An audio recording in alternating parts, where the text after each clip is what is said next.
திட்டத்திலேயே என் தலைவனுடைய முகம். இலவச பொருள்ல இருந்து இருட்டுல நிக்கிற குப்பை தொட்டி வரைக்கும் என் தலைவனோட முகம். அது எங்க பிராண்டடா. உனக்கு தான் பிராண்டிங்க பத்தி தெரியுமே. எங்க தலைவன் முகம் எங்க பிராண்ட். அதை வச்சு ஒரு நாயை நிக்க வச்சாலும் ஜெயிப்போம், கழுதையை நிக்க வச்சாலும் ஜெயிப்போம்டா. பாக்குறியாடா? சவால்ரா. சபா முடியல.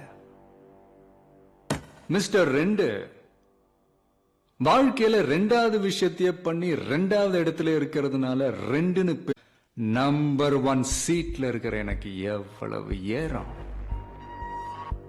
சவால் விடும்போது ரொம்ப சாக்கிறதையா விடணும். அது என்ன சொன்னீங்க? பிராண்டிங். அந்த பிராண்ட் அழிக்கிறதுல தான்டா நான் ஸ்பெஷலிஸ்ட்.